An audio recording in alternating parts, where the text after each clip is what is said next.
Evangelho de Lucas, capítulo 17. Aviso quanto aos escândalos. Então Jesus declarou aos seus discípulos: é inevitável que fatos ocorram que levem o povo a tropeçar na fé. Mas ai da pessoa por meio de quem vêm os escândalos. Seria melhor que tal pessoa fosse atirada ao mar com uma pedra de moinho amarrada ao pescoço, do que induzir um destes pequeninos a pecar. Repreender e perdoar os irmãos. Tende cuidado de vós mesmo. Se teu irmão pecar contra ti, repreenda-o, e caso ele venha a se arrepender, perdoa-lhe. Se contra ti pecar 7 vezes ao dia, e por 7 vezes vier a ter contigo, dizendo: arrependo-me do que fiz, perdoa-lhe. Diante disso, pediram os apóstolos ao Senhor: aumenta a nossa fé. Ao que encorajou o Senhor: se tiverdes fé do tamanho de uma semente de mostarda, podereis dizer a esta amoreira: arranca-te e transplanta-te no mar, e ela vos obedecerá. Qual de vós, tendo um escravo arando a terra ou apacentando as ovelhas, assim que ele chegar do campo o convidará: podes vir agora mesmo, reclina-te junto à mesa para cear. Ao contrário, conforme o costume, direis a ele: prepara o meu jantar, apronta-te devidamente, então vem e serve-me enquanto como e bebo. Depois tu comerás e beberás também. Porventura deverá agradecer ao escravo porque ele fez o que lhe havia mandado? Assim igualmente vós, depois de haverdes realizado tudo quanto vos foi ordenado, dizei: somos servos inúteis, pois tão somente cumprimos o nosso dever. Jesus cura 10 leprosos. A caminho de Jerusalém, passou Jesus pela divisa entre Samaria e Galileia. Ao chegar num povoado, 10 leprosos foram em sua direção e ficaram a certa distância. Então, aos gritos, chamaram seu nome. Jesus, mestre, tem piedade de nós. Ao vê-los, ordenou-lhes: ide e mostrai-vos aos sacerdotes. E aconteceu que, enquanto eles caminhavam, foram purificados. Um dos 10, observando que fora curado, retornou, louvando a Deus em alta voz. E prostrando-se com o rosto em terra aos pés de Jesus, muito lhe agradeceu. E este era samaritano. Então Jesus questionou: não foram purificados todos os 10? Onde se encontram os outros 9? Não se achou nenhum outro que voltasse para render glória a Deus, a não ser esse estrangeiro? Então Jesus declarou: levanta-te e vai, a tua fé te salvou. A chegada do reino de Deus. Certa vez, interrogado pelos fariseus sobre quando se daria a vinda do reino de Deus, Jesus lhe explicou: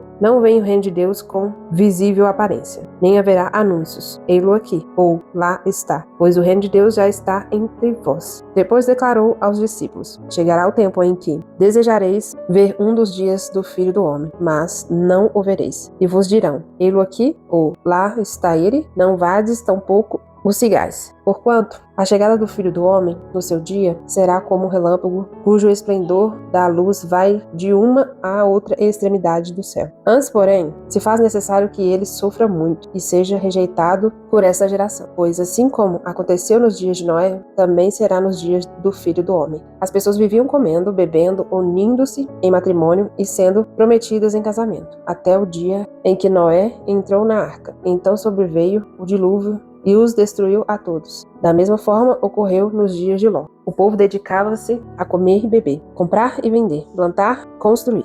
Todavia, no dia em que Ló abandonou Sodoma, choveu fogo e enxofre do céu e destruiu a todos. E acontecerá exatamente assim, no dia em que o Filho do Homem for revelado. Portanto, naquele dia, quem estiver sobre a laje, não desça para recolher os bens que estiverem dentro de casa. Semelhantemente, quem estiver no campo não deve retornar por motivo algum. Lembrai-vos da esposa de Ló. Quem tentar preservar sua vida, perdê-la-á, mas quem perder a sua vida, na realidade, a manterá. Eu vos asseguro que, naquela noite, 2 pessoas estarão numa cama, uma será levada e a outra deixada. 2 mulheres estarão no campo, uma será tirada e a outra deixada. 2 trabalhadores estarão no campo, um será tomado e o outro deixado. Diante disso lhe indagaram: onde se dará tudo isso, Senhor? Advertiu-lhe o Senhor: onde houver um cadáver, ali se ajuntarão os abutres. Bom, eu gostaria de falar aqui sobre os 10 leprosos. E uma observação que eu fiz foi o seguinte: só um voltou para agradecer. Ok, mas quem era esse um? Esse um era um homem samaritano. E o homem samaritano, o povo samaritano, era um povo rejeitado pelos judeus. Era um povo desprezado. Um povo que não podia se misturar. Um povo que sempre, a Bíblia deixa bem claro que várias vezes as pessoas não queriam que eles estivessem perto. Se misturar com os samaritanos. E o que eu entendi com isso é que não é diferente hoje em dia o ser humano. Aqui nós não temos samaritanos, mas temos pessoas rejeitadas, desprezadas, excluídas. E é incrível como toda pessoa que é assim, quando ela tem um encontro com Jesus, é diferente. Essa pessoa, ela volta e ela é grata a Jesus. Porque todos são tocados.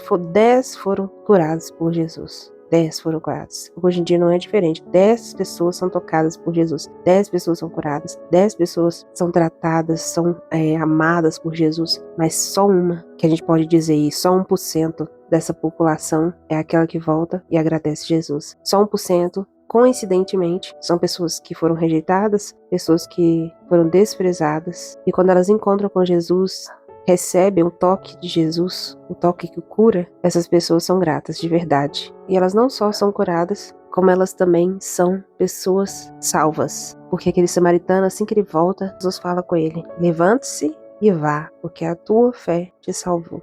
Eu não sei quem está ouvindo, mas por mais que você algum dia ou ainda está sendo rejeitado, desprezado, olhe isso com olhos bons, porque Deus se agrada de pessoas assim. Deus está disponível para curar e para salvar pessoas assim. Ele passou por aquela terra de Samaria só por causa daquela samaritana, porque ele queria um encontro com ela. Ele queria se revelar a ela. Então, Jesus ele tem algo em particular com pessoas assim.